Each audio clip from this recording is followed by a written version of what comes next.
నమస్తే welcome to YR TV నేను రంజిత్ తెలంగాణ రాష్ట్ర వ్యాప్తంగా జరుగుతున్న ప్రతి అంశాన్ని కూడా మీ ముందుంచే ప్రయత్నం చేస్తుంది వైఆర్ టీవీ రాష్ట్ర రాజకీయాలలో జరుగుతున్న అసలు సిసలైన వాస్తవాలను కూడా అందించే ప్రయత్నం చేస్తుంది వైఆర్ టీవీ తెలంగాణ ప్రాంత బిడ్డలారా ఒక్కసారి మీ భవిష్యత్తు కోసం రాబోయే భవిష్యత్తు కోసం ప్రతి ఒక్కరూ కూడా ఆలోచించాలి ఈ రోజు తెలంగాణ రాష్ట్ర వ్యాప్తంగా జరుగుతున్న పరిస్థితులేంది రాష్ట్ర ముఖ్యమంత్రి యనుమల రేవంత్ రెడ్డి చేస్తున్న పనులు ఏమిటి మంత్రులకు సంబంధించి ఏం చేస్తున్నారు అసలు తెలంగాణ రాష్ట్ర రాజకీయాలలో member of legislative assembly member of legislative council chief ministers వీళ్ళందరూ ఏం చేస్తున్నారు అనేది ప్రతి ఒక్కరూ కూడా అడగాల్సిన పరిస్థితి ఉంది ఎందుకు నేను ఈ విషయాన్ని చెప్తున్నానంటే యావత్తు తెలంగాణ రాష్ట్ర వ్యాప్తంగా కూడా తెలంగాణ ప్రాంత ప్రజల సమస్యల పట్ల రాష్ట్ర ముఖ్యమంత్రి పట్టించుకుంటున్నాడా లేదా అనేది మీకు ఒక చిన్న విషయాన్ని చెప్తా ఒకసారి మీరందరూ కూడా నా వెనుక కనబడుతున్న పేపర్ను చూడండి ఇది first YR TV Telugu news channel ప్రతి ఒక్కరు కూడా సబ్స్క్రైబ్ చేసుకోండి లైక్ చేయండి షేర్ చేయండి అంతకంటే ముందు నేను ఒక అంశాన్ని చెప్తా ఇక్కడ ఒకసారి చూడండి పెద్ద దన్వాడ పోరాట బాట ఇంధనాయిల్ ఫ్యాక్టరీని రద్దు చేయాలి పరిశ్రమలు పెడతారని చెప్పకుండానే భూములు తీసుకున్నారు రైతులు ఫ్యాక్టరీల ఏర్పాటు ఫ్యాక్టరీ ఏర్పాటు ఆలోచనలు విరమించుకోవాలని రైతుల డిమాండ్ ఎక్కడైనా చర్చకు రెడీ కృష్ణా నీటి వాటపై పోరాడిందే కేసీఆర్ దిగివచ్చిన మోడీ సర్కార్ రోజుకో రైతు బలి అంటూ కూడా చూడొచ్చు నాట్ల దశలోనే నీటి గోస దాంతోపాటు ఆత్మహత్యలు కావి సర్కారు హత్యలే రాహుల్ కన్లుంటే ఇటువైపు చూడు రివర్సు గోదావరి కారుణ్యంపై కఠినత్వం డెడ్ లైన్ ముంగిట ఆరోగ్య భద్రత దాంతోపాటు అప్లికేషన్లు 300 అర్హులు 40 మంది నేడు కలెక్టరేట్ల ముట్టడి ఒక్కసారి ఇవన్నీ ఎందుకు చెప్తున్నా అంటే చూడాలి తెలంగాణ ప్రాంత బిడ్డలు ఆరోగ్యశ్రీ బంద్ బోనస్ పైసలు పడలే రైతులు చచ్చిపోతుంటే ఢిల్లీలో ప్రచారాల రేవంత్ రెడ్డిపై క్రిమినల్ కేసులు పెట్టాలి మరో రైతు ఆత్మహత్య ఇది కమిషన్ల పాలన అప్పుడెందుకు మౌనంగా ఉన్నారు మన్నెంపల్లి గండికి మరమత్తులేవి పోదాం పద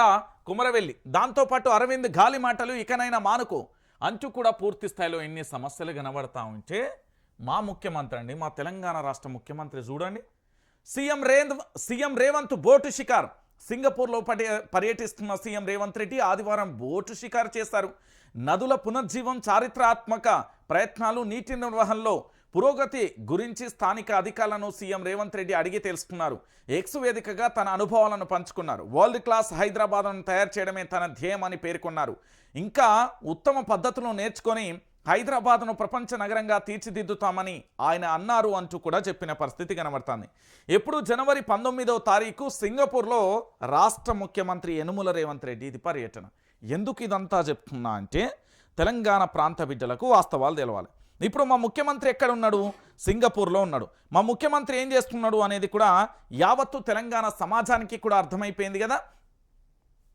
సీఎం రేవంత్ ఏం చేస్తున్నాడు బోటు షికారు చేస్తున్నాడు మా దగ్గర లక్నవరం ఉంటుంది అక్కడ బోటు షికారు చేయొచ్చు ఆ పక్కనే ఏది పాకాల చెరువు ఉంటుంది అక్కడ బోటు షికారు చేయొచ్చు ఆ పక్కనే భద్రకాళికి సంబంధించిన చెరువు ఉంటుంది అక్కడ బోటు షికారు చేయొచ్చు నాగార్జున సాగర్ ఉంటుంది అక్కడ బోటు షికారు చేయొచ్చు దాంతోపాటు రంగనాయక సాగర్ చెరువు మల్లన్న సాగర్కు సంబంధించిన రిజర్వాయర్లు ఉంటుంది అక్కడ బోటు షికారు చేయొచ్చు లేకపోతే ఆఖరికి మన ఏది లుమిని పార్కులో కూడా బోటు షికారు చేయొచ్చు హుస్సేన్ సాగర్ దగ్గర కూడా బోటు షికారు చేయొచ్చు లేకపోతే ట్యాంక్ బండ్ దగ్గర కూడా మా ముఖ్యమంత్రి చేయాలనుకుంటే బోటు షికారు చేయొచ్చు ఈ బోటు షికారు కోసం ఏకంగా ముఖ్యమంత్రి సింగపూర్ పోయి చేయాల్సిన అవసరం లేదనేది నెటిజన్ల ప్రశ్నలు ఇవన్నీ ఎందుకు నేను ఈ విషయాన్ని చెప్తున్నానంటే ఇక్కడ తెలంగాణ రాష్ట్ర వ్యాప్తంగా కాకతీయుల గొలుసుకట్టు చెరువు విధానాలు ఉన్నాయి గొలుసుకట్టు చెరువులు దాంతోపాటు కాల్వలకు సంబంధించి ఏ విధంగా ఉన్నది అనేది మీ అందరికీ తెలుసు తెలంగాణ రాష్ట్ర వ్యాప్తంగా కూడా పూర్తి స్థాయిలో చెరువులను ఏ విధంగా రక్షించుకోవాలి కాల్వలను ఏ విధంగా రక్షించుకోవాలనేది అందరికీ తెలిసిన విషయమే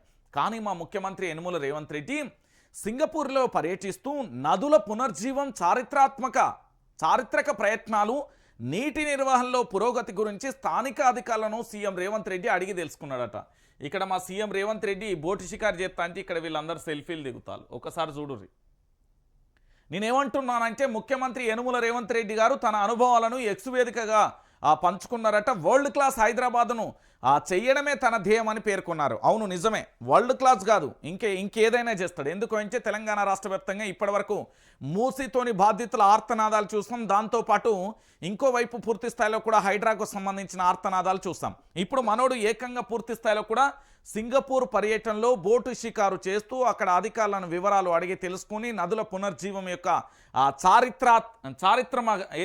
చారిత్రక ప్రయత్నాలు నీటి నిర్వహణలో పురోగతి గురించి తెలుసుకుని తన అనుభవాలను పూర్తి స్థాయిలో ఎక్స్ వేదికగా పంచుకొని వరల్డ్ క్లాస్ హైదరాబాద్ను తయారు చేయడమే తన ధ్యేయమట. అయ్యా ముఖ్యమంత్రి గారు మీకో దండమండి. ఉన్న హైదరాబాద్ను ఉన్నట్టు ఉంచితే చాలు, ఈ హైదరాబాద్ను ఆగం చేయకుంటే చాలు.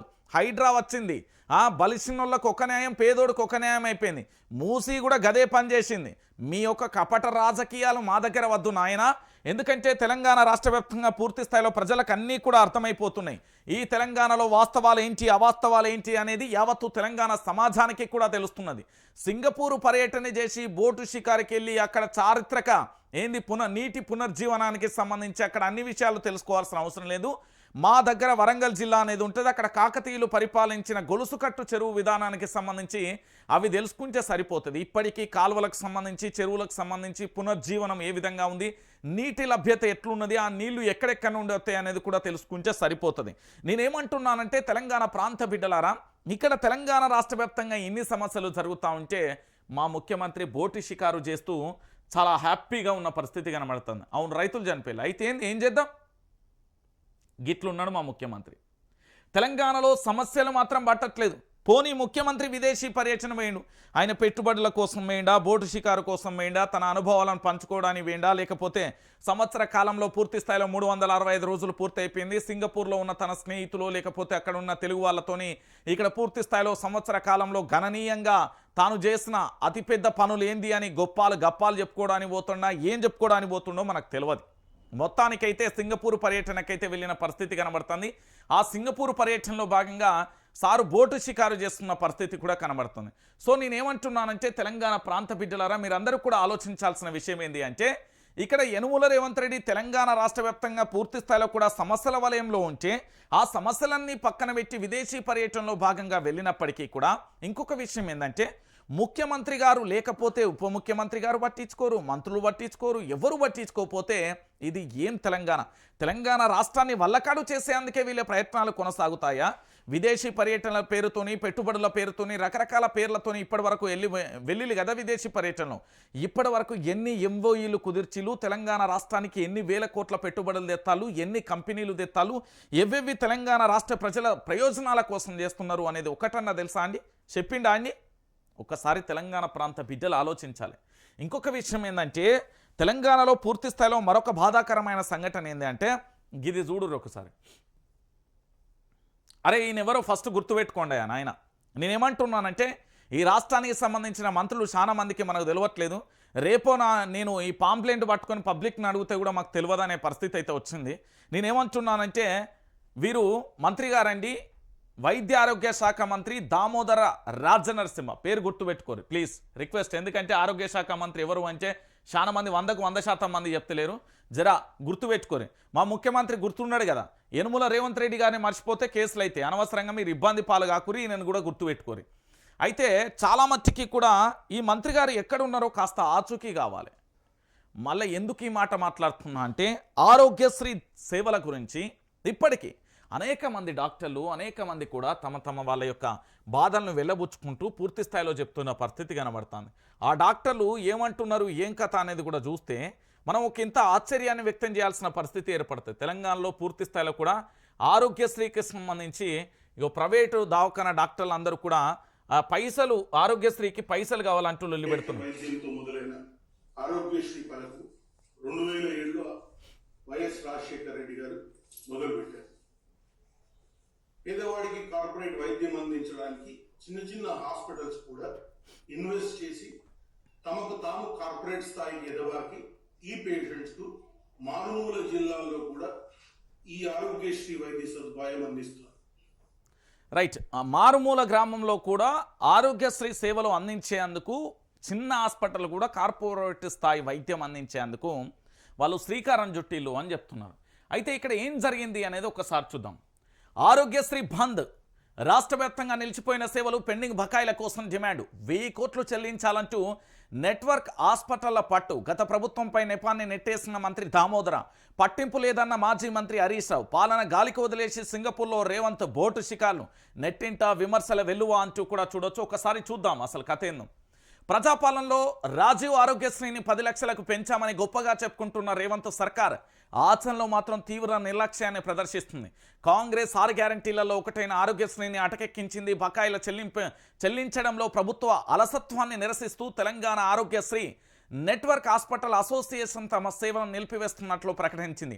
ఆరోగ్యశ్రీతో పాటు ప్రభుత్వ ఉద్యోగులకు అందించే ఎంప్లాయీస్ హెల్త్ స్కీమ్, జర్నలిస్టులకు సంబంధించిన జర్నలిస్ట్ హెల్త్ స్కీమ్ కూడా అమలుకు నోచుకోవడం లేదు. రేవంత్ సర్కార్ తక్షణం తమ బకాయిలను చెల్లించాలని డిమాండ్ చేస్తూ ఆదివారం నుంచి సేవలను నెట్వర్క్ హాస్పిటల్స్ బంద్ పెట్టాయి. రాష్ట్రంలో ఆరోగ్యశ్రీ సేవలు నిలిచిపోయాయి. గత కొంతకాలంగా పెండింగ్ బకాయిలను ప్రభుత్వం విడుదల చేయకపోవడంతో ఆగ్రహించిన ప్రైవేట్ ఆసుపత్రుల యాజమాన్యాలు నిరసనలకు దిగాయి. సంవత్సర కాలంగా పెండింగ్లో ఉన్న ఆరోగ్యశ్రీ బకాయిలను వెంటనే చెల్లించాలని డిమాండ్ చేస్తూ రేవంత్ సర్కార్కు అల్టిమేటం జారీ చేశారు. మొదట జనవరి 10 నుంచి ఆరోగ్యశ్రీ సేవలను నిలిపివేస్తామని ప్రకటించిన ప్రభుత్వానికి కాస్త సమయం ఇచ్చి తాజాగా సేవలను నిలుపుదల చేశారు. సుమారు 1000 కోట్లు బకాయిలు చెల్లించాలని డిమాండ్ చేస్తున్నారు. మరోవైపు ఆరోగ్యశ్రీ సేవలు నిలిచిపోవడంతో రాష్ట్ర వ్యాప్తంగా పలు ఆసుపత్రుల వద్ద సామాన్య ప్రజల తీవ్ర ఇబ్బందులు ఎదుర్కొంటున్న పరిస్థితి కనబడుతుంది. ఏమంటున్నారు అంటే, నాయన మేము వైద్యం చేసినాం, 1000 కోట్ల రూపాయలు ఉన్నాయిరా నాయన, మా బకాయిలు చెల్లించామని చెప్తున్నాడు. అయితే ఇక్కడ రాష్ట్ర ముఖ్యమంత్రికి చెప్తామంటేనో సారు సింగపూర్లో బోటు షికారు చేస్తుంది. పోనీ ఇక్కడ తెలంగాణ రాష్ట్రానికి సంబంధించిన వైద్య ఆరోగ్య శాఖ మంత్రి దామోదర రాజనరసింహకు చెప్తేనేమో గత ప్రభుత్వం మీద నెపాన్ని నెట్టేసాడు. అరే పట్టింపు లేకుంటే ఎట్లన్నా అంటూ హరీష్ రావు ఆందోళన వ్యక్తం చేసిన పరిస్థితి కనబడుతుంది. ఈ తెలంగాణ రాష్ట్ర వ్యాప్తంగా ఇదే ముఖ్యమంత్రి కానీ, మంత్రులకు కానీ, ఎమ్మెల్యేలకు కానీ, ఎమ్మెల్సీలకు కానీ, ఎంపీలకు కానీ ఎవరికైనా ఏ చిన్న గాయమైనా ఏ ఒక్కటి అయినా కూడా పూర్తి స్థాయిలో వీళ్ళందరూ ఎక్కడికి పోతారండి? కార్పొరేట్ వైద్యానికి పోతారు. ఏఐజీ దవాఖాన అంటారు, లేకపోతే యశోద దవాఖాన అంటారు, లేకపోతే కిమ్స్ అంటారు, లేకపోతే ఇంకోటి సన్సైన్ అంటారు, ఇంకొకటి పెద్ద పెద్ద దవాఖానల పేర్లు చెప్తారు. మరి ఈ తెలంగాణలో సామాన్యమైన మధ్యతరగతి పేదకు సంబంధించిన వాళ్ళందరూ కూడా కార్పొరేట్ వైద్యం అందాలి కదా. మీ దగ్గర అంటే డబ్బులు ఉన్నాయి, మీకు ఇన్సూరెన్సులు ఉన్నాయో ఏమున్నాయో మాకు తెలియదు, మీరు పెద్ద పెద్ద దవాఖానలు పోతారు. ఇక్కడ చిన్న స్థాయి హాస్పిటల్ కూడా కార్పొరేట్ వైద్యం అందించాలంటే ఆరోగ్యశ్రీ సేవలు అనేది అక్కడ పనిచేయాలి. ఈ ఆరోగ్యశ్రీ సేవలకు సంబంధించి సుమారుగా 1000 కోట్ల రూపాయల వరకు బకాయిలు ఉన్న ఈ సందర్భాన్ని మనం ఎట్లా చూడొచ్చు? ఎందుకు నేను ఈ విషయాన్ని చెప్తున్నానంటే, తెలంగాణ ప్రాంత బిడ్డలారా, సుమారు 1000 కోట్ల రూపాయలకు సంబంధించి చెల్లించడం లేదంటూ పూర్తి స్థాయిలో కూడా ఆందోళన వ్యక్తం చేస్తున్నారు డాక్టర్లు. మా 1000 కోట్ల రూపాయల బకాయిలు చెల్లించాలని నెట్వర్క్స్ హాస్పిటల్ మొత్తం పట్టువచ్చినాయి. గత ప్రభుత్వం మీద నెపాన్ని నెట్టుడు కాదు, మేము చేసింది ప్రజలకు సేవ చేస్తున్నాం, ప్రజలకే వైద్యం అందించినాం. సామాన్య పేద మధ్యతరగతి కుటుంబాలకు సంబంధించి ఆరోగ్యశ్రీలో వర్తించేవన్నింటినీ కూడా మేము ఫుల్ఫిల్ చేస్తాం. భారం మొత్తం మేము భరించాం. ప్రభుత్వం ఎందుకు రిలీజ్ చేయట్లేదు? ఇక్కడ ప్రైవేట్ ఆసుపత్రులకు సంబంధించి మేము చేసిన తప్పేంటి? ఆరోగ్యశ్రీని మేము అలో చేయడమే మేము చేసిన తప్ప. సుమారు 1000 కోట్ల రూపాయలకు సంబంధించి బకాయి ఉన్నారు, ఆ బకాయిలను చెల్లించండి మహాప్రభు అంటూ ఆందోళన వ్యక్తం చేస్తే వాళ్ళకట ఫోన్ చేశాట వీళ్ళే బెదిరిస్తాలట. అరే బాబు నువ్వు వైద్యం చేస్తావా లేదా, ఏంది సంగతి అని ఓ కాంగ్రెస్ ఎమ్మెల్యే ఫోన్ చేస్తాడట, ఓ కాంగ్రెస్ మంత్రి ఫోన్ చేస్తాడట. కానీ విషయం ఏంది అంటే, తెలంగాణ ప్రాంత బిడ్డలరా, వీళ్ళు ఫోన్ చేసి బెదిరించే బదులు పాపం ఆ డాక్టర్లు ఏం పాపం చేసిరని ఒక్కసారి మనం ఆలోచిద్దాం. కరోనా సమయంలో డాక్టర్లు దైవంతో సమానంగా మన కళ్ళ ముందు కనబడ్డది. పీపీ కిట్లు వేసుకునే ప్రాణాలను పణంగా పెట్టి వైద్యం అందించిలు డాక్టర్లు. అలాంటి డాక్టర్లను ఈరోజు గత ప్రభుత్వమే రిలీజ్ చేయాలి, గత ప్రభుత్వానికి సంబంధించి తప్పు, గత ప్రభుత్వం చేయలేదు, మాకేం సంబంధం అన్నట్టుగా మాట్లాడితే ఇది కరెక్టేనా? ఇప్పుడు డాక్టర్ అనే వ్యక్తి నిత్యం కూడా మనం ఆసుపత్రికి వెళ్ళినామంటే తన మీద భారం వేసి ఇక సావు బతుకుల మధ్య భూతంగా వచ్చి తన మీద భారం వేసి నన్ను రక్షించు దేవుడా అన్నట్టుగా డాక్టర్ను వేడుకొని వెళ్తాం. మరి అలాంటి డాక్టరు ఈరోజు పూర్తి స్థాయిలో ఆర్థిక భారాన్ని తానే భరించి ఏదైతే ఆరోగ్యశ్రీకి సంబంధించి ప్రభుత్వం చెల్లిస్తుంది కదా అని వైద్యం అందించి తన కుటుంబానికి సంబంధించి భారం ఆ పూర్తి స్థాయిలో మోస్తే ఈరోజు పూర్తి స్థాయిలో ఆ బకాయిలను చెల్లించమంటే అలాంటి డాక్టర్లకే ఫోన్ చేసి ఒత్తిడి చేసి నువ్వు చేస్తావా, నీకు అన్ని కరెక్టే ఉన్నాయా, లైసెన్సులు కరెక్ట్ ఉన్నాయా, లేకపోతే ఫైర్ ఉన్నదా, లేకపోతే నువ్వు ఏమేమి మెడిసిన్ అమ్ముతావు, నువ్వు ఏం కథ, నువ్వు ఎంత ఫీజులు వసూలు చేస్తావని రివర్స్ వీళ్ళనే టార్చర్ పెడుతున్నారట. ఇది కరెక్టా? అరే వైద్యం అందించి తన సొంత డబ్బులతో వైద్యం పెట్టి పైసలు ఖర్చు పెట్టి మరీ వైద్యం చేస్తూ ఉంటే ఆఖరికి వాళ్ళనే బ్లేమ్ చేయడం ఎంతవరకు కరెక్ట్ అండి? ఆరోగ్యశ్రీకి సంబంధించి సుమారు 1000 కోట్ల రూపాయలు చెల్లించాలి ప్రభుత్వం. గత ప్రభుత్వం ఇప్పటి ప్రభుత్వం అంటే మీకు ఓట్లే అందే గెలిచిల్లా? నాకు అర్థం కాని విషయం, ఈ కాంగ్రెస్ ప్రభుత్వానికి కనీసం దున్నపోతు మీద వానగొచ్చినట్టు అనిపించలేదా అంటారు తెలంగాణ ప్రాంత ప్రజలు. అరే భయ్ సుమారు 1000 కోట్ల రూపాయల బకాయిలు ఉన్నారు, అక్కడ పేద మధ్యతరగతి కుటుంబాలు అక్కడికి వెళ్తే ఆరోగ్యశ్రీ సేవలు బంద్ చేస్తే యాక్సిడెంట్ అయ్యో ఏదన్నా అనారోగ్యంతోనో అక్కడికి వెళ్తే వాళ్ళకు వైద్యం ఎట్లా చేయాలి? అసలే పైసలేక అల్లాడిపోతున్నాయి మార్కెట్లో. ఈ రేవంత్ రెడ్డి సర్కార్ వచ్చిన తర్వాత తీవ్రమైన కఠిన ఇబ్బందులు ఎదుర్కొంటున్నాయి. ఓ పక్కన అన్ని రకాల వ్యాపార సంస్థలు పడిపోయినాయి. మరి ఈరోజు ఆరోగ్యశ్రీ సేవలు కూడా కనీసం ఆరోగ్యశ్రీ సేవలను కూడా కనీసం అంటే కనీసం వాటిని కొనసాగించడానికి కూడా ఇబ్బంది పడుతున్నారంటే ఇంకేం చేద్దాం చెప్పుడు తెలంగాణ ప్రాంత బిడ్డలారా. ఇంతకంటే ఘోరం, ఇంతకంటే అన్యాయం ఇంకోటి ఏమన్నా ఉంటుందా? అరే హాస్పిటల్కి సంబంధించిన డాక్టర్లు ఏం చెప్తున్నారండి? వాళ్ళు చెప్పే వర్షన్ ఏంది? వాళ్ళు ఏమంటున్నారంటే మేము పూర్తి స్థాయిలో మేము మంచిగా వైద్యం అందించినాం, అన్ని రకాలుగా చేసినాం. పూర్తి స్థాయిలో కూడా 2007 నుండి వైఎస్ రాజశేఖర రెడ్డి పరిపాలన నుంచి ఇది వచ్చింది. చేసే డిమాండ్ ఏంటి? చూడు రే, ఏకపక్షంగా ఉన్న ఎంఓయు 74 పేజీల ఎంఓయు. మన ప్రతి హాస్పిటల్ డిఫరెంట్ ప్రైవేట్ ఇన్సూరెన్సెస్ వాటితో ఎంఓయూస్ ఉన్నాయి. అవి ఎంత ఉంటాయంటే 10 నుంచి 11 పేజీల ఎంఓయు ఉంటుంది, which is mutually beneficial for all of us. So అట్లాంటిది ఉంటుంది. సో అట్లాంటిది ఎంఓయు అనేది రీడ్రాఫ్ట్ అనేది కావాలి. సానుకూలంగా మాకు వారికి ఈ సానుకూలంగా ఉండేటట్టు మా మెంబర్స్తో చెప్పినా రివర్స్గా వీళ్ళనే బ్లాక్మెయిల్ చేస్తుందండి. నాకు అర్థం కాని విషయం ఏంటంటే ఇక్కడ వైద్య ఆరోగ్య శాఖ మంత్రిగా ఉన్న పెద్దలు గౌరవనీయులు రాష్ట్ర మంత్రి గారు కూడా గత ప్రభుత్వం మీద నెట్టేస్తే ఎట్లా? ఇక మీకు గత ప్రభుత్వం మీదనే నెట్టేయాలనుకుంటే, మీరు గత ప్రభుత్వం మీదనే ఆరోపణలు చేయాలనుకుంటే, మీరు గత ప్రభుత్వం మీదనే నిందలు అపనిందలు వేయదలుచుకుంటే నిజంగా కూడా మీరు ఏం చేయరంటే ఒక పని చేయరు, సపరేట్గా రాజీనామా చేసి వెళ్ళిపోయి గత ప్రభుత్వమే పరిపాలన చేస్తుంది. మరి ఇప్పుడు మీరు గత ప్రభుత్వం మీద నెట్టినప్పుడు గత ప్రభుత్వానికే వదిలేద్దాం. గత ప్రభుత్వమే పరిపాలన చేస్తుంది కదా, గత ప్రభుత్వమే పూర్తి స్థాయిలో అన్ని రకాలుగా చూసుకుంటుంది కదా. ఈరోజు ఏమనంటే ఆరోగ్యశ్రీ సేవలకు సంబంధించి పూర్తి స్థాయిలో గత ప్రభుత్వం అని ఆరోపణలు చేస్తున్నారు కదా.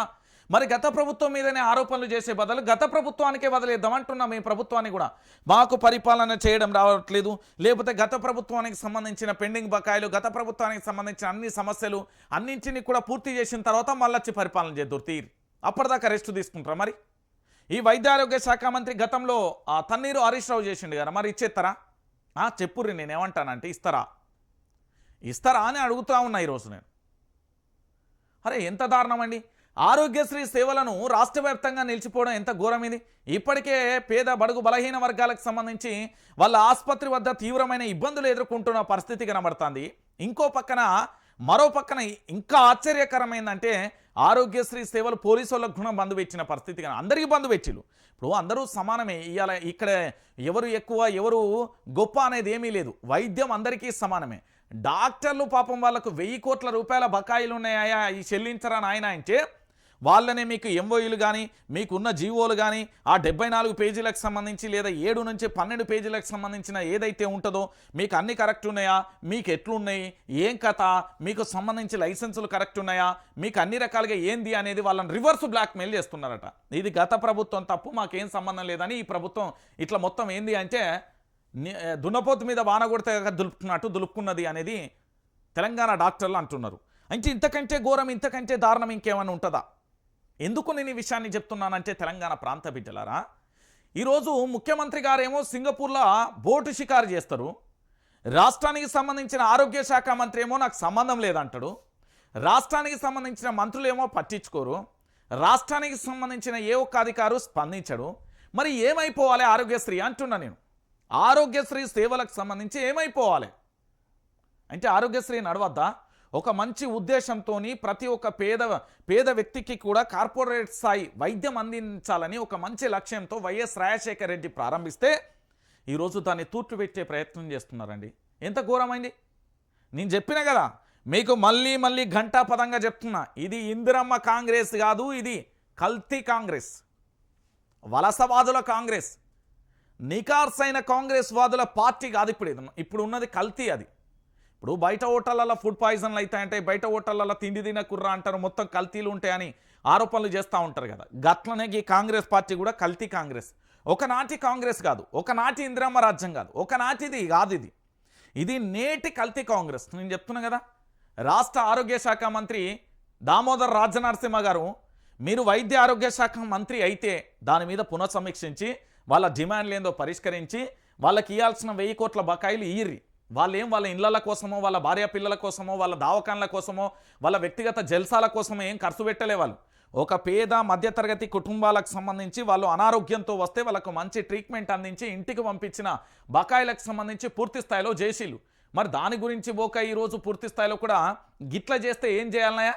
నాకు అర్థం కాని విషయం. వాళ్ళకు సంబంధించిన బకాయిలను చెల్లించండి అయ్యా. వైద్య ఆరోగ్య శాఖ మంత్రి బకాయిలను చెల్లించండి అయ్యా. ఈరోజు తెలంగాణ రాష్ట్ర వ్యాప్తంగా కూడా డాక్టర్లు ఆందోళన చేయాల్సిన పరిస్థితి వస్తుందా? ఇంతకంటే దారుణం ఉంటుందా? తెలంగాణ ప్రాంత బిడ్డలారా దయచేసి ఆలోచించాలి. పూర్తిగా కూడా ఆరోగ్యశ్రీ సేవలు బంద్ అయిపోయినాయండి. ఇంతకంటే దారుణం ఇంకొకటి ఏముంటుందండి? ఇక దానితో పాటుగా మరో అంశం అండి, తెలంగాణ ప్రాంత బిడ్డలారా ఇక చూడరు, బోనస్ పైసలు పల్లె ప్రభుత్వం మాట ఇచ్చిందంటే శాసనం కింద లెక్క. అయితే కాంగ్రెస్ సర్కార్ మాటలకు మాత్రమే పరిమితం అవుతున్న తప్ప దాని ఆచరణలో పెట్టడంలో విఫలమవుతున్నది. సన్నరకం ధాన్యానికి బోనస్ చెల్లిస్తామని మాట ఇచ్చి రైతులను నట్టేటం ఉంచింది. ఎన్నో ఆశలతో సున్నాలను పండిస్తే అవన్నీ కూడా అడియాశలయ్యాయి. బోనస్ అంటే బోగస్ అన్నట్లుగా రేవంత్ సర్కార్ తీరుందని అన్నదాతలు మండిపడుతున్నారు. దళాళ్లకు అమ్ముకున్న 4 రూపాయలు వచ్చేవని బోనస్ వస్తుందన్న ఆశతో తక్కువ ధరకు ప్రభుత్వానికి అమ్మితే చివరకు అది కూడా లేకుండా పోయిందని వాపోయారు. రాష్ట్ర వ్యాప్తంగా కూడా రైతులలో నైరాశ్యం. నెలలు గడుస్తున్న ఖాతాలలో పడని డబ్బులు, సన్నాలకు 500 బోనస్ ఇచ్చినామన్న ప్రభుత్వం, కులవృత్తులు వదులుకొని మరీ సాగుబడి ప్రభుత్వంపై నమ్మకంతో కౌలుకు తీసుకున్న అన్నదాతలు చివరకు మొండి చేయి చూపించిన రేవంత్ సర్కార్. ఉమ్మడి జిల్లా మంత్రులపై ఖమ్మం రైతుల మండిపాటు. 3 మంత్రులున్నా ఏం లాభం అంటూ కూడా ఆ ప్రశ్న. ఒకసారి నేనేం చెప్తున్నా అంటే రైతుల వాదన ఏందాం, దీని తర్వాత నేను ముచ్చట చెప్తా.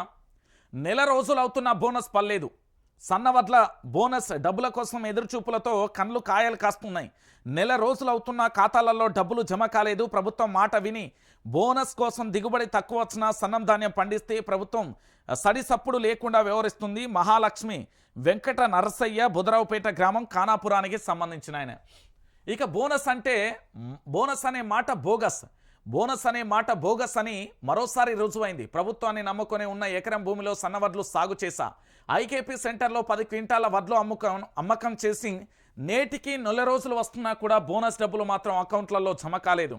బోనస్ అనే మాట బొందలో కలిసిపోయింది అంటూ కూడా సురేష్ గుండ్రపల్లి నెక్కొండ అంటూ కూడా చూస్తున్న పరిస్థితి కనబడతాను.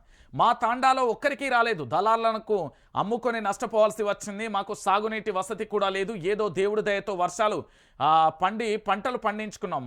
మా లక్ష్మీదేవిపల్లి తండాలో బోనస్ డబ్బులు రాలేదు. వీరన్న లక్ష్మీదేవిపల్లి తండా పాలేరు నియోజకవర్గం అంటూ కూడా చెప్పిన పరిస్థితి కనబడతాను. నేనేమంటున్నా అంటే ఇప్పుడు చెప్తా. ఏం పేరండి రాష్ట్ర ముఖ్యమంత్రి పేరు? యనుమల రేవంత్ రెడ్డి. వ్యవసాయ శాఖ మంత్రి పేరు ఏం పేరండి? తుమ్మల నాగేశ్వరరావు. ఓకేనా? రాష్ట్ర ఉప ముఖ్యమంత్రి పేరు మీరే చెప్పాలి. బట్టి విక్రమార్క. పేర్లు మర్చిపోయారు. పేర్లు మర్చిపోతే జైలేచే నీచ సంస్కృతి ఉన్న తెలంగాణలో. నేను మళ్ళీ చెప్తున్నా, ఇది చాలా ఆందోళనకరమైన విషయం. ఇక్కడ భారత రాజ్యాంగం ఉంది అంటే అది పేపర్లకే పరిమితమైంది నాయన. దాన్ని నమ్ముకొని నట్టేయటం మునుగకు. నేను చెప్తున్నా, దాని మీద అపారమైన గౌరవం ఉంది. రాజ్యాంగం అంటే నమ్మకం ఉన్నది. కానీ తెలంగాణలో మాత్రం కాంగ్రెస్ పార్టీ రాజ్యాంగాన్ని అమలు చేయట్లేదు. యనుమల రాజ్యాంగాన్ని అమలు చేస్తుందని బీఆర్ఎస్ పార్టీ ఘంటాపదంగా చెప్తున్నది. వాళ్ళ మాటలే మీకు చెప్తున్నా. ఇక్కడ ఏమని చెప్పిర్రండి నాకు అర్థం కాలేదు. అన్నా, ఓ రైతన్నా వింటున్నారా? రైతులారా వింటున్నారా? కాంగ్రెస్ పార్టీ అధికారంలోకి రాగానే డిసెంబర్ 9న గట్లపై గిట్ల రుణమాఫీ తెచ్చుకోర్రి అన్నారు. దాని తర్వాత ఇంకో పెద్ద బోగస్ ముచ్చట ఏం చెప్పిల్లు వీళ్ళు? సన్నవడ్లు వండిస్తే 500 రూపాయలు బోనస్ ఇస్తాం, అన్ని వడ్లకి ఇస్తామని చెప్పిర్రండి. ఎన్నికల ముందు ప్రతి ఒక్కటి చెప్తున్నా. నిజంగా మళ్ళీ చెప్తున్నా, ఒక అవ్వకే బుచ్చి ఉంటే, తెలంగాణ బిడ్డ అయి ఉంటే, ఒంట్లో సావకపోతే ఎన్నికల ముందు ఏం హామీ ఇచ్చిల్లండి? అన్ని వడ్లకు కూడా 500 రూపాయల బోనస్ ఇస్తా అని చెప్పిల్లు. నేను నిజంగా చెప్తున్నా, ఇది వాస్తవం, ఇది సత్యం. నేను అందరి లెక్క పెద్దమ్మ తల్లి మీద ఒట్టయ్య, లక్ష్మీ నరసింహ మీద ప్రమాణం చేయ, రామప్ప మీద ప్రమాణం చేయ, సమ్మక్క సారలమ్మ మీద ప్రమాణం చేయ. వాస్తవం తెలంగాణ ప్రాంత బిడ్డలకు తెలుసు. ఇది నేనంటలేను, తెలంగాణ ప్రాంత బిడ్డలు అంటున్నారు. నిజంగా కూడా మన అందరం కూడా తల్లిదండ్రులకే వచ్చినాం. ఒక మాట ఇచ్చినప్పుడు ఆ మాట నిలబెట్టడం కోసం ఎంత దూరమైనా ఎంత దారుణమైన పరిస్థితులు వచ్చినా కూడా ప్రయత్నం చేసి ఖచ్చితంగా మాట మీద నిలుచుంటాం. ఇది తెలంగాణ బిడ్డలలో నరాలలో జీర్ణించుకున్న అంశం. ఈరోజు ఏమని చెప్పింది కాంగ్రెస్ పార్టీ అంటే 9వ తారీఖు రాగానే రుణమాఫీ అన్నది, మళ్ళీ బోనస్ వేస్తా అని చెప్పింది. మరి బోనస్ అన్ని బోగస్ అయిపోయినాయి కదా, దీనికి ఎవరు న్యాయం చేయాలి? నేను ఎందుకు ఈ విషయాన్ని చెప్తున్నానంటే తెలంగాణ ప్రాంత బిడ్డలరా మళ్ళీ ఆలోచించాలి. మళ్ళీ ఆలోచించాలి. తెలంగాణ ప్రాంత బిడ్డలందరూ కూడా ఆలోచించాలి. ఈరోజు తెలంగాణ రాష్ట్ర వ్యాప్తంగా కూడా బోనస్ అన్ని వడ్లకేస్తానని సరే మాట తప్పింది, వల్ల కాలేగవచ్చు. సన్నాలకు మాత్రమే 500 రూపాయల బోనస్ అన్నది కదా. మరి ఆ సన్నాలకైనా 500 రూపాయల బోనస్ వేయడానికి ఈ ప్రభుత్వం వచ్చిన నొప్పేంది? మా పైసలే కదా. రేవంత్ రెడ్డి తాత ముత్తాత సంపాదించిన ఆస్తులు కాదు, తుమ్మల నాగేశ్వరరావు తాత ముత్తాత ఆస్తులు సంపాదించినే కాదు, మా బచ్చి విక్రమార్కన ఇళ్ళకి వెళ్ళి కూడా పెడతలేరు. నేనేమంటున్నానంటే పూర్తి స్థాయిలో కూడా మంత్రుల ఇళ్ళకెళ్ళో ముఖ్యమంత్రి ఇళ్ళకెళ్ళో పెడతలేరు. ఇవన్నీ ఎవరి ఇళ్ళకెళ్ళి వస్తాయి? మళ్ళీ ప్రజలు పన్నుల రూపంలో కడితే గవ్వే పైసలు ఇస్తారు. అది మా అందరికీ తెలిసిన విషయమే. నేనేమంటున్నానంటే ఇక్కడ సన్నాలకు కనీసం 500 రూపాయల బోనస్ ఇస్తామన్నారు కదా. ఆల్రెడీ అది దిగుబడి తక్కువ వస్తుందని తెలిసి కూడా బోనస్ పడుతుందిలే అని రైతులు పండిస్తే ఇలా వాళ్ళకి ఎంత అన్యాయం చేస్తున్నారండి? ఒకసారి మీరు అందరూ కూడా ఆలోచించాలి తెలంగాణ ప్రాంత బిడ్డలారా. ఇంతకంటే ఘోరం, ఇంతకంటే దారుణం ఇంకొకటి ఉంటుందా? తెలంగాణ ప్రాంత బిడ్డలందరినీ కూడా నేను అడుగుతున్నా. తెలంగాణ రాష్ట్ర వ్యాప్తంగా పూర్తి స్థాయిలో కూడా ఈ కాంగ్రెస్ పార్టీ నేతలు అడ్డగోలు హామీలు ఇచ్చిలు కదా. అడ్డగోలు హామీలు ఇచ్చి పూర్తి స్థాయిలో ఈరోజు గ్రామాలకు పోవాలంటే మా ముఖ్యమంత్రి యనుమల రేవంత్ రెడ్డి ఎప్పుడూ ఒక మాట అంటుంటాడు, మీ ఊళ్ళకత్తే వేప చెట్టు గచ్చేరి లాగులలో తొండలు జొర్రేరి అంటారు. ఇప్పుడు మరి బోనస్ ఇయ్యలే కదా, రైతులకు రుణమాఫీ చేయలే కదా, రైతులకు రైతు బీమా ఇస్తలేరు కదా. మరి ఏం సొర్రగొట్టాలన్నా? రేవంత్ అన్న చెప్పన్నా, నువ్వు చెప్పిన మాటే శిలాశాసనం.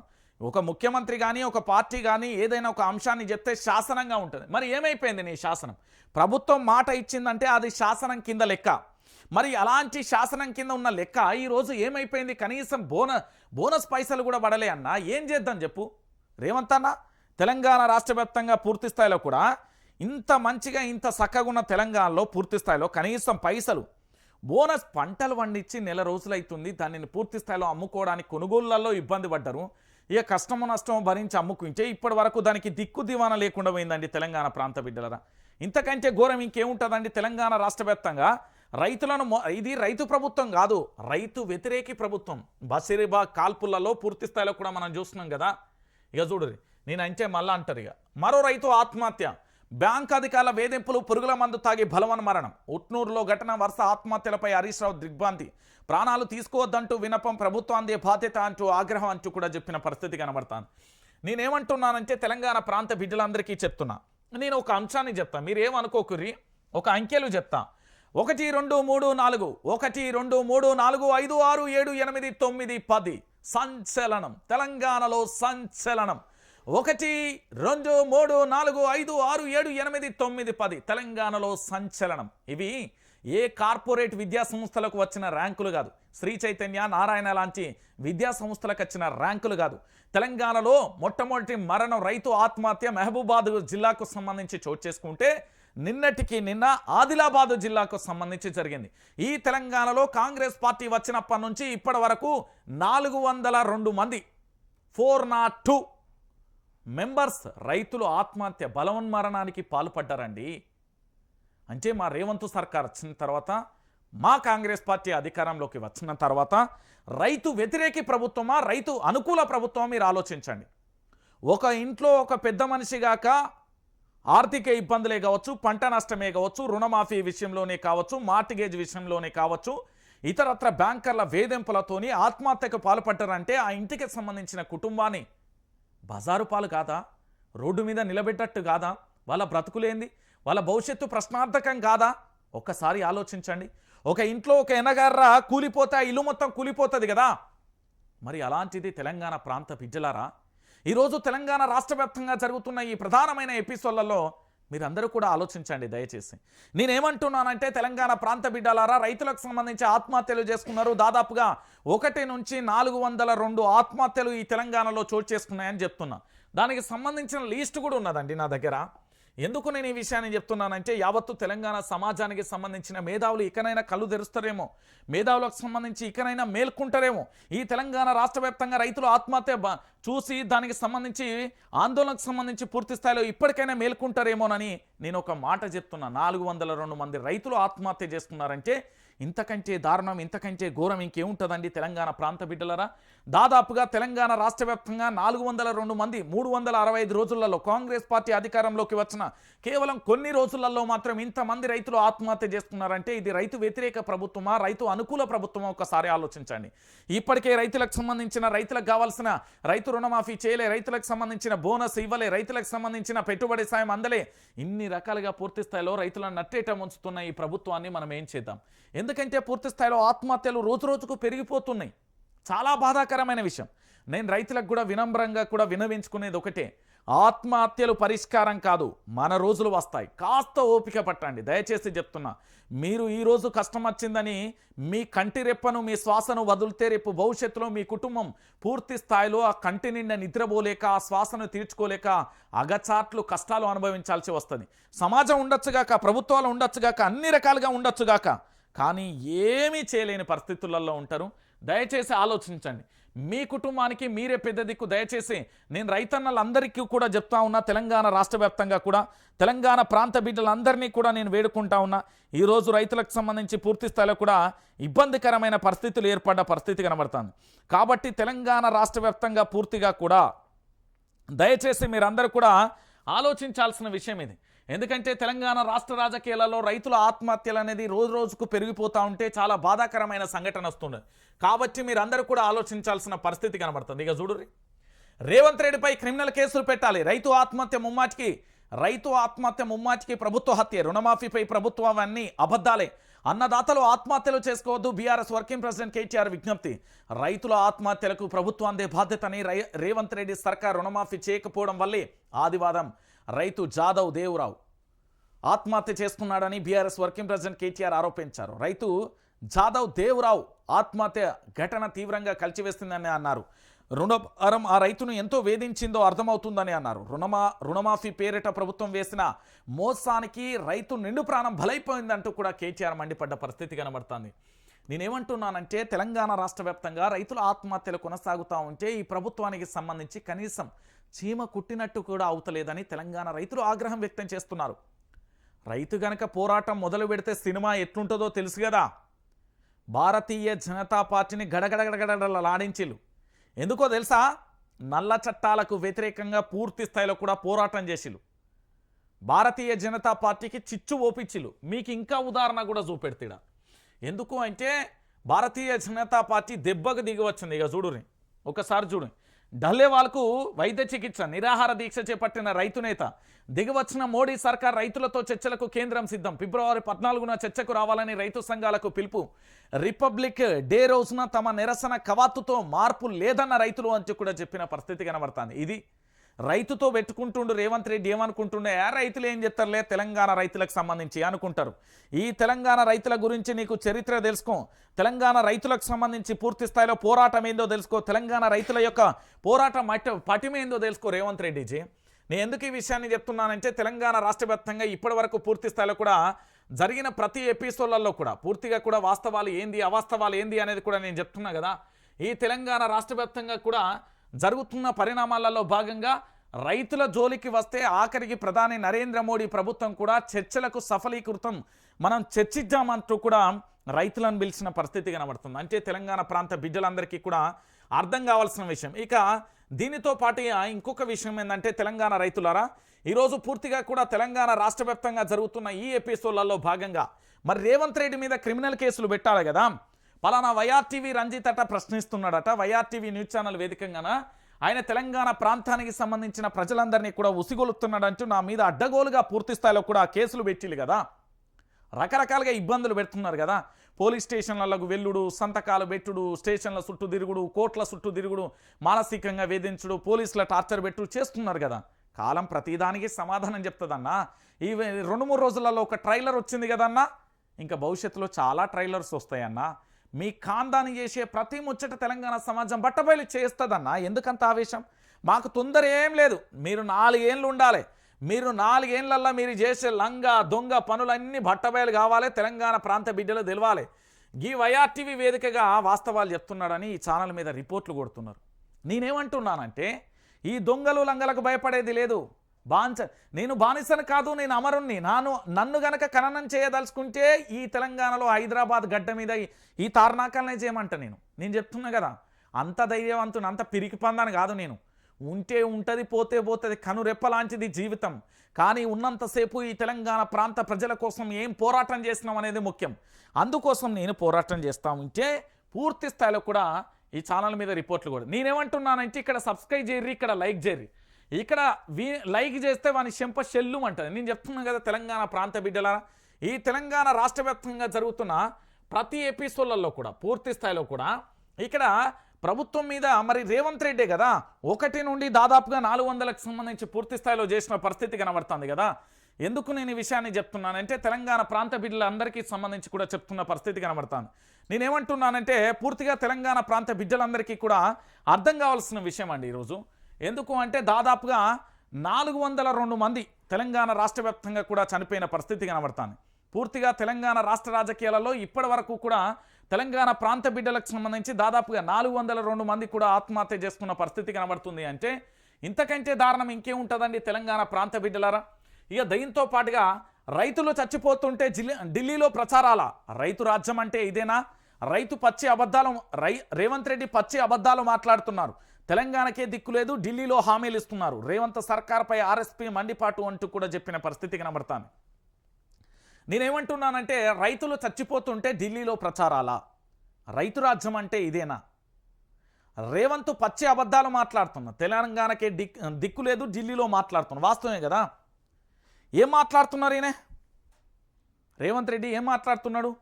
ఢిల్లీ పోయి పూర్తి స్థాయిలో కూడా నేను ఈ తెలంగాణ రాష్ట్రానికి మంచి చేస్తా, ఈ తెలంగాణ రాష్ట్రానికి సంబంధించి పూర్తి స్థాయిలో కూడా అక్కడ 6 గ్యారంటీలు, 13 అంశాలు, 420 హామీలను నెరవేర్చినా ఈ ఢిల్లీకి సంబంధించి కూడా చేస్తాడు రేవంత్ రెడ్డి.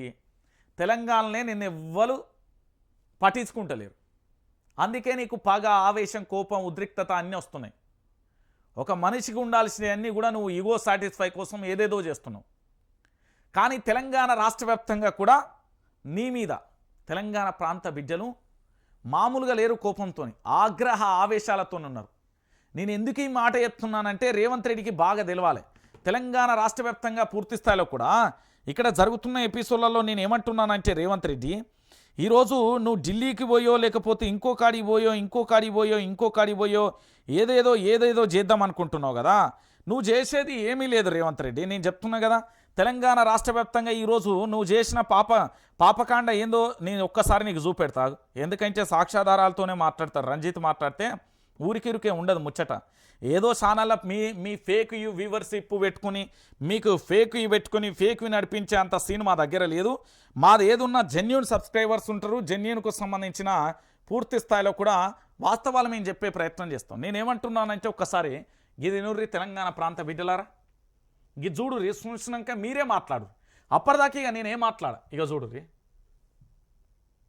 ఇగో గి చూడుర్రి. నేను ఇంతసేపు మాట్లాడింది ఉత్తమ వచ్చట్నా టాపిక్ తెలంగాణ ఫార్మర్స్ సూసైడ్స్ ఎప్పుడు 9/12/2023 నుంచి 19/1/2025 వరకు. ఇక్కడ ధారావత్ వీరన్న ఏది డిసెంబర్ 18వ తారీఖు 2023న మహబూబాద్కు సంబంధించిన మొదటి మరణం. చూడుర్రి, మీరే చూడుర్రి. నేను చెప్పింది ఏం లెక్క తప్ప అనుకుంటాడేమో. ఇగో 402. ఇక్కడ రాథోడ్ గోకుల్ ఏది జనవరి 19వ తారీఖు ఆదిలాబాద్. ఇప్పుడు చెప్పండి రేవంత్ రెడ్డి, ఇవన్నీ మీ ప్రభుత్వ హత్యలే కదా. నీ మీద క్రిమినల్ కేసులు పెడదామా? వ్యవసాయ శాఖ మంత్రి మీద పెడదామా? మరి వ్యవసాయ శాఖ ఆఫీసర్ మీద పెడదామా? మరి ఎవరి మీద పెడదాం? ఇగో ఇవి నెంబర్లు, అంకెలు కాదు. 402 కుటుంబాల జీవితాల ఆర్తనాదాలు. ఇవన్నీ ఉత్తముచ్చట్లు కాదు రేవంత్ రెడ్డి. నీకు పేర్లు, డేట్లు, ఏ జిల్లానో కూడా క్లారిటీ తెచ్చిన కదా. మరి దీని గురించి ఏం సమాధానం చెప్తావు రేవంత్ రెడ్డి? ఇప్పుడు చెప్పు. నేనేమంటున్నానంటే, 402 మంది తమ కుటుంబాలు రోడ్డు మీద పడ్డాయి కదా కేవలం రేవంత్ రెడ్డి వల్లనే. మరి రేవంత్ రెడ్డి మీద క్రిమినల్ కేసులు పెడదామా? చెప్పుర్రి, మీరే చెప్పుర్రి. దీని గురించి మాట్లాడమంటే పూర్తి స్థాయిలో మన రేవంత్ రెడ్డికి సంబంధించి ఉలుకు లేదు, పలుకు లేదు. దీని మీద ఏం చేద్దాం చెప్పుర్రి తెలంగాణ ప్రాంత బిడ్డలరా. ఇది కమిషన్ పాలన. దుకాణాలు తెరిచి వసూలు చేస్తున్నారు. 7 నుంచి 10% కమిషన్. రాష్ట్ర కార్యాలయంలో ఎంపీ ఈటల. ఇక ఈటలన్న తెలంగాణ బీజేపీ అధ్యక్షుడు కాబోతున్నాడట. ఈ తెలంగాణ బీజేపీ అధ్యక్షుడు కాబోతున్నాడు అనేది ప్రధానంగా కూడా చర్చ కొనసాగుతున్న తరుణం కనబడుతుంది. అసలు ఏంటి అనేది ఒక్కసారి చెప్తున్నారు. తెలంగాణ ప్రాంత బిడ్డలరా, ఈయనెవరు మీ అందరికి గుర్తుండాలి. తెలంగాణ ఉద్యమకారుడు, బీఆర్ఎస్ పార్టీలో ఉన్నాడు, మంత్రిగా చేసిండు, ఆ పార్టీ నుండి బయటకు వచ్చిండు, దాంతోపాటుగా భారతీయ జనతా పార్టీలో చేరిండు, 2 చోట్ల ఎమ్మెల్యేగా ఓడిపోయిండు, మల్కాజ్గిరి నుండి ఎంపీగా గెలిచిండు, కాంగ్రెస్ పార్టీ ఫుల్ సపోర్ట్తో గెలిచిండు, తెలంగాణ కాషాయ కాంగ్రెస్ సపోర్ట్తోనే గెలిచిండు. ఇది క్లారిటీగా గుర్తుపెట్టుకోవాలి. ఇది నేనన్న మాటలు కాదు, తెలంగాణ ప్రాంత బిడ్డ ఈటల రాజేందర్ ఒక అంశాన్ని లేవనెత్తిండండి. మళ్ళీ నేను మాట్లాడితే తప్పనుకోక ఈటల రాజేందర్ అన్న, నువ్వు మంచోడి కావచ్చు, తెలంగాణ ప్రాంత బిడ్డలకు మంచి చేస్తావు కావచ్చు, ఒక ఉద్యమకారుడిగా నీ మీద ఉన్న నాకు నమ్మకంతో నేను ఒక మాట చెప్తున్నా. నువ్వు అవునంటావో కాదంటావో నీ ఇష్టం, కానీ ఒక మాట మాత్రం క్లారిటీ.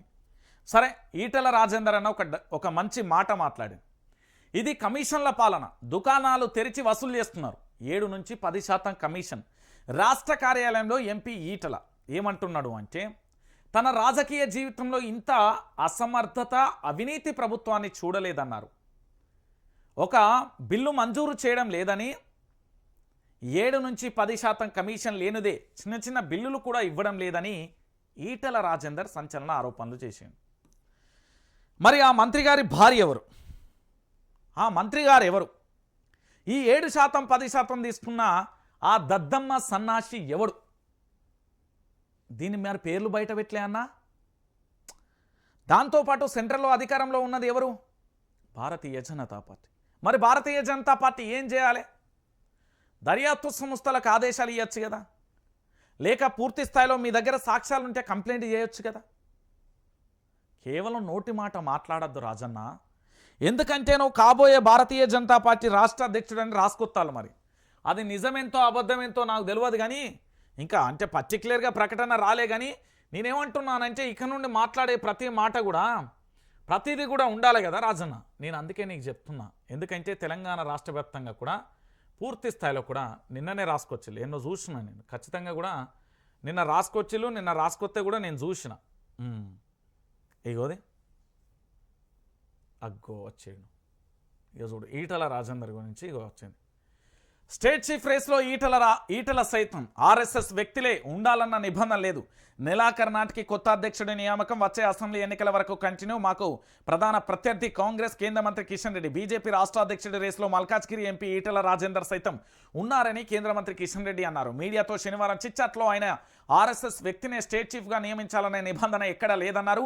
ఈ నెలాఖరు నాటికి కొత్త అధ్యక్షుడి నియామకం పూర్తవుతుందని తెలిపారు. వచ్చే అసెంబ్లీ ఎన్నికల వరకు వారే కొనసాగుతారని క్లారిటీ ఇచ్చారు. తాము ప్రజలకు కేంద్ర మంత్రిగా సేవలు చేయాలని భావిస్తున్నట్లుగా తెలిపారు. స్థానిక సంస్థల ఎన్నికలలో ఒంటరిగా పోటీ చేస్తామని స్పష్టం చేశారు. ఉచితాలకు బీజేపీ వ్యతిరేకం కాదన్నారు. రాష్ట్ర ఆదాయాన్ని దృష్టిలో పెట్టుకుని పథకాలు ఉండాలని అంటున్నామని స్పష్టం చేశారు. బీఆర్ఎస్ అధ్యక్షుడు ఎవరనేది వారిని డైనింగ్ టేబుల్ మీద నిర్ణయిస్తామని, బీఆర్ఎస్ అధ్యక్షుడు ఎవరనేది వారి డైనింగ్ టేబుల్ మీద నిర్ణయిస్తారని, అది ఫ్యామిలీ లిమిటెడ్ పార్టీ అని ఎద్దేవా చేశాడు. కానీ బీజేపీ అలా ఉండదన్నారు. ఎవరు? కిషన్ రెడ్డి అన్న. కిషన్ రెడ్డి అన్న, నువ్వు కరోనా సమయంలో ఏం మంచినే కురుక్కిరియలు మాస్తావు.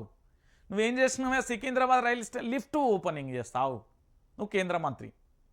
తెలంగాణ రాష్ట్రానికి ఏం తెచ్చినావన్నా? తెలంగాణ బడ్జెట్లో తెలంగాణ రాష్ట్రానికి ఏం కోడిగుడ్డు మీద ఈకలు ఇస్తున్నారా బీజేపీ వాళ్ళందరూ? మళ్ళీ అంతే పొద్దుగాలనే ఇట్లా ముచ్చట ఎందుకన్నా? కిషన్ రెడ్డి అన్న, నువ్వు బీఆర్ఎస్ను అంటున్నావు కదా, బీఆర్ఎస్ను తీరుతున్నావు కదా. ఒకసారి మళ్ళీ ఆత్మవిమర్శ చేసుకోను. తెలంగాణ రాష్ట్ర వ్యాప్తంగా అసలు బీజేపీ పరిస్థితి ఏందో తెలుసా అంటున్నా. గా బండి సంజయ్ నువ్వు ఏది కేంద్ర మంత్రి పదవి రాకముందుకు ఎట్లా లొల్లి చేసిర్రు. మరి ఇప్పుడు పదవులు వచ్చినాక గిన్ని సమస్యలు కనబడతలేవే. 402 మంది ఆత్మహత్య చేసుకున్న రైతులు కనబడతలేవు. ఫుడ్ పాయిజన్ అయింది కనవల్లే. జర్నలిస్టుల మీద దాడులు జరుగుతున్నాయి కనవల్లే. ఇవన్నీ నీకెందుకు కనబడతాయన్నా?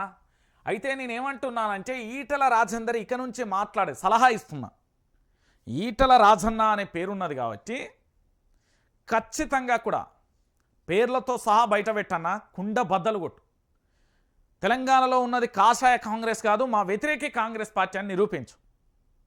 నువ్వు ఒకవేళ నిజంగానే తెలంగాణ బీజేపీ అధ్యక్షుడు అవుతాడంటే నా తరపున ఆల్ ది బెస్ట్. ఎందుకంటే ఉద్యమకారుడు కానీ కొట్లాడే నైతిక బాధ్యత ఉంది, నువ్వు కొట్లాడగలుగుతావు, నీకు ఆ సమర్థత ఉంది, ఒక పార్టీని గాడిలో పెట్టగలుగుతావు, పోరాటం చేయి, గట్టిగా చేయి, ఊకునేది లేదు, బ్యాంచెత్ అన్నట్టుగానే చేయి. కానీ నీకు సపోర్ట్ చేసినా చేయకపోయినా నేనైతే చేస్తా. ఏం రందిపడక ఈటల రాజేందర్ అన్న. కానీ 7% 10% తీసుకున్నారు. ఓ మంత్రి గారి భార్య, గీ పేర్లు కాకుండా పలానా మంత్రి గారు పలానా మంత్రి గారి భార్య అని బట్టబయలు చేయి దుకాణం, బట్టలు జింపు, కాంగ్రెస్ను చెడుగుడు ఆడు, అప్పుడు నాకు నమ్మకం వస్తుంది. ఇక మొత్తానికి ఈటల రాజేందర్ అన్న అయితే నిన్న ప్రెస్ మీట్ పెట్టిండు. ఇక తర్వాత కవితక్క ఏమన్నది నిన్న ఎమ్మెల్సీ కవిత గారంటే, అరవింద్ గాలి మాటలు ఇకనైనా మానుకో, పసుపుకు కనీసం మద్దతు ధర సాధించాలి, దిగుమతులపై కేంద్రం నియంత్రణ ఉండాలి, అప్పుడే పసుపు రైతులకు సంపూర్ణ న్యాయం. బోర్డు కోసం కొట్లాడినప్పుడు అరవింద్ రాజకీయాలలోనే లేరు, ఎంపీగా ఉన్నప్పుడు కేంద్రంపై ఒత్తిడి తెచ్చాను, త్రిముఖ వ్యూహాలతోనూ అల్పెరగని పోరాటం చేశాను, బోర్డు ప్రారంభోత్సవం బీజేపీ కార్యక్రమంలా చేశారు, జక్రాన్పల్లిలో ఎయిర్పోర్టుకు కూడా డిమాండ్, గతంలోనే 800 ఎకరాలు కేటాయించిన కేసీఆర్, నిజామాబాద్లో బీఆర్ఎస్ ఎమ్మెల్సీ కవిత అంటూ కూడా చెప్పిన పరిస్థితి కనబడతాను. అయితే విషయం ఏంది అంటే, ఇక్కడ తెలంగాణ ప్రాంత బిడ్డలు ఒక లాజిక్ మర్చిపోతున్నారు. ఆ లాజిక్ పేరు ఏంటంటే, మీ అందరికీ గుర్తుందా? గుర్తు లేకపోతే గుర్తు చేస్తా. బాండు పేపర్ మీద రాసిచ్చిండు ధర్మపురి అరవింద్ అన్న.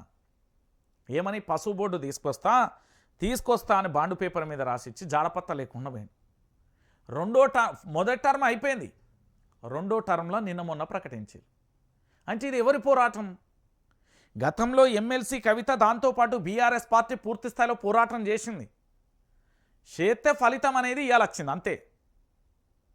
ఆయన బాండు పేపర్ మీద రాసిచ్చిండు, పసుపు బోర్డు ఏర్పాటు చేస్తా అని హామీ ఇచ్చిండు, జాడపత్త లేకుండా పోయిండు, నేను రాసియలే అన్నాడు, అసలు బాండు పేపరే కాదన్నాడు, ఓ రకరకాల ముచ్చట్లు చెప్పిండు. అవన్నీ గాలిలో కలిసిపోయినాయి. నేను చెప్తున్నా కదా, ఇలా నిజంగా కూడా కల్వకుంట్ల చంద్రశేఖరరావు ఎమ్మెల్సీ కవిత ఆధ్వర్యంలోనే ఆ పసుపు బోర్డుకు సంబంధించి ఏంది సక్సెస్ అయింది అని చెప్పడంలో ఎలాంటి డౌటు లేదు. నేను చెప్తున్నా కదా, తెలంగాణ ప్రాంత బిడ్డలందరికీ కూడా చెప్తున్నా. ఇక చూడుర్రి, ఇక రైతుల కష్టాలు ఇక చూడుర్రి. నాట్లు వేసిన నెల రోజులకే నీళ్ళు అందక సూర్యాపేట జిల్లా నాగరం మండలంలో ఎండిపోయిన వరి పొలం ఇది. నాట్ల దశలోనే నీటి కోసం రోడ్డెక్కుతున్న రైతులు ఎండుతున్న పొలాలను చూపుతూ నిరసనలు, నోటికి నల్ల బట్టలతో రాజాపేటలో మౌన దీక్ష. యాసంగికి సాగునీళ్ళు ఇవ్వుర్రి అని కాంగ్రెస్ పార్టీని సర్కార్ను డిమాండ్ చేస్తాం. నెల గడవలు ఎండిపోతున్నాయా, మధ్యమానేరు చివరి ఆయకట్టుకు అందని నీళ్లు, ఎస్ఆర్ఎస్పీ నారాయణపూర్ కింద కూడా ఇదే పరిస్థితి ఉన్నది. ఇక ఏం మాట్లాడాలండి? ఒకసారి ఆలోచించండి. రోజు వైఆర్టీవీ రంజిత్ పేగులు నొప్పి పెట్టేదాకా 2 గంటలు ఒర్రి చెప్తున్నాడు. ఈ కాంగ్రెస్ ప్రభుత్వానికి ఏమన్నా కనీసం శీమునే తుర్రనదా? మేము మాట ఇచ్చినాం, మాటింటే నిలబడతాం మొగోళ్ళ లెక్క. మాకు రోషం పౌరుషం ఉన్నది, మాకు సావలే అని నిరూపించుకుంటలేరు కదా. రైతులేమో రోడ్ల మీదకి వస్తున్నారు. వాళ్ళు పంట కోసం, వాళ్ళ భవిష్యత్తు కోసం, వాళ్ళ కుటుంబాల కోసం కాదు, జై జవాన్ జై కిసాన్, దేశానికి వెన్నుముక అన్నారు కదా, ఆ వెన్నుముక నజ్జిరుగుతున్నది. ఈ దుర్మార్గమైన కాంగ్రెస్ పార్టీ పరిపాలన వల్ల ఆగమైపోతున్నది. దీని గురించి పూర్తి స్థాయిలో ఎవరు రారు, నేను చెప్తున్నా కదా. జలాల వినియోగంలో మళ్ళీ ఉమ్మడి ఏపీ నాటి పరిస్థితులు, రివర్స్ గోదావరి. తెలంగాణ రైతులకు మళ్ళీ ఏంది అంటే మొగ్గల దిక్కు చూడాల్సిన పరిస్థితి. కాళేశ్వరం ఎండబెట్టడంతో దిగువ ప్రాణహిత జలాలు, కేంద్ర రాష్ట్రం హైడ్రామ్తో 36 టీఎంసీల నిల్వకు మంగళం. ప్రధాన గోదావరికి వరదొస్తేనే 25 లక్షల పైగా ఎకరాలకు నీరు, 10 ఏళ్లలో పెంచుకున్న 141 టీఎంసీల నిల్వలకు వరుణుడే దిక్కు అన్న పరిస్థితి అయిపోయింది. ఇంకా చెప్పలే నేను. మళ్ళా ఆంధ్ర పెత్తందారి వ్యవస్థ వచ్చింది, తెలంగాణను ఆగం చేస్తున్నది. వీళ్ళు పెద్ద పీకి పొడిచేది ఏం లేదు. కాంగ్రెస్ పార్టీ అంటేనే తెలంగాణకు ఒక మోసం అయిపోయింది. మళ్ళా నీళ్ళ కోసం పోరాటం మళ్ళీ అవుతుంది తెలంగాణలో. ప్రొఫెసర్ జయశంకర్ సార్ చెప్పినట్టు తెలంగాణలో మరో ఉద్యమం అవసరమవుతుంది, మరో పంచాయతీ మొదలవుతుంది. నేను చెప్తున్నా కదా. ఇక కాంగ్రెస్ మరో యూటర్న్, కారుణ్యంపై కఠినం. హోంగాళ్ల నోట్లో మట్టికొచ్చిన సీఎం రేవంత్ రెడ్డి, నియామకాలు లేవంటూ సర్కారు ఉత్తర్వులు. గత 30నే ఆర్డినెన్స్ ఆలస్యంగా వెలుగులోకి. ఎన్నికలలో నియమాలు పర్మనెంట్కు హామీ, మాట మార్చడంపై హోంగార్ల ఆగ్రహం అంటూ కూడా చెప్పిన పరిస్థితి కనబడుతుంది. ఏంది అంటే, నియామకాలు లేవంటూ సర్కారు ఉత్తర్వులు ఇచ్చింది, అయిపోయింది. హోంగార్ల నోట్లో మట్టికొచ్చేసింది. కారుణ్య నియామకం పైన ప్రభుత్వం యూటర్న్ తీసుకున్నది. ఎన్నికల వేళలో అలవి కాని హామీలు ఇచ్చింది, ఇప్పుడు మాత్రం ఈ చేయలేమని చెప్పింది. ఈ రేవంత్ రెడ్డి ప్రభుత్వం ఎక్కువ కాలం నిలుస్తుంది అని నేనైతే అనుకోను. ఎందుకంటే ఈ ప్రభుత్వానికి సంబంధించి పూర్తి స్థాయిలో కూడా ఆగమాగం అయిపోయిన పరిస్థితి కానీ అందరిని మోసం చేస్తానని. ఇక మహబూబాద్ జిల్లా నర్సూలపేట మండలం వంతలాడుపులో పంచాయతీ కార్యదర్శిని నిలదీస్తున్న గ్రామస్తులు. అప్లికేషన్లు 300, అర్హులు 40 మంది. గందరగోళంలో రేషన్ కార్డుల జాబితా, గ్రామాలలో రచ్చరచ్చ. కార్యదర్శిని నిలదీసిన కాంగ్రెస్ కార్యకర్తలు, ప్రజలు. ఇక చెప్పుర్రి అయిపోయింది. తెలంగాణ రాష్ట్ర వ్యాప్తంగా కూడా పూర్తి స్థాయిలో ఇదే జరుగుతున్నది. తెలంగాణలో పూర్తి స్థాయిలో మీరు ఎక్కడన్నా చూడండి, తెలంగాణ ప్రాంత బిడ్డలారా, ఎటువైపు చూసినా కూడా ఒకటే అంశం చోటు చేసుకున్న పరిస్థితి కనబడుతుంది. పూర్తిగా కూడా తెలంగాణలో పూర్తిగా ఎక్కడికక్కడ చూసినా కూడా ఇదే అంశం చోటు చేసుకున్నది. ఎక్కడ పోయినా కూడా ఇక్కడ అప్లికేషన్ల విషయంలో కానీ ఇతరత్ర కానీ ఎక్కడ చూసినా కూడా ఒకటే అంశం చోటు చేసుకుంటున్నది. ఎందుకు అంటే తెలంగాణ రాష్ట్ర వ్యాప్తంగా పూర్తి స్థాయిలో కూడా జరుగుతున్న పరిణామాలు గివ్వే కదా. ఇంతకంటే